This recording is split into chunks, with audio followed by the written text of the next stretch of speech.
கொஞ்ச நாளா social media open பண்ணா இவனோட வீடியோ தான் வந்துட்டு இருக்கு. இவன் யாருன்னு கேட்டீங்கன்னா, இவர் பேரு திவாகரம். ஸோ இவரு பார்த்தீங்கன்னா, ஒரு நடிப்பரக்கணும் அப்படின்னு யாருமே சொல்லல. இவனே சொல்லிக்கிறான். ஸோ இவனுக்கு மரியாதைலாம் கிடையாது. என்ன பண்ணியிருக்கான்னு பார்த்தீங்கன்னா, சூரி சார் இருக்காரு பார்த்தீங்கன்னா, அவர பார்த்தீங்கன்னா தப்பு தவறா பேசுறது.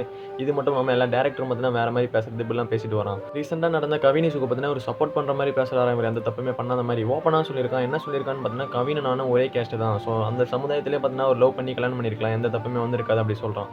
ஸோ உன்ன கேஸ்ட்ட பத்திலாம் கேட்கல. உனக்கு என்ன தெரியுமோ அத மட்டும் வீடியோ போட்டுட்டு வா. ஸோ இவரு பார்த்தீங்கன்னா, ஒரு பிசியோதெரபி டாக்டராம். ஸோ அத பத்தி வீடியோ போட்டிருந்தா கூட பார்த்தீங்கன்னா, உனக்கு சப்போர்ட் பண்ணியிருப்பாங்க.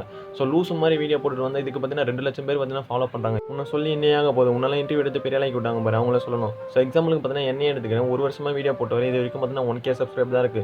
ஸோ இவன் என்னமோ 1 மாசமோ 2 மாசமோ தான் வீடியோ போட்டான். அதுக்குள்ள பார்த்தீங்கன்னா 2,00,000 சப்ஸ்கிரைப் தாண்டி இருக்கான். ஸோ எப்படின்னு பார்த்தீங்கன்னா, இவரு பார்த்தீங்கன்னா ட்ரெண்டிங் ஆகிட்டு இருக்காங்க.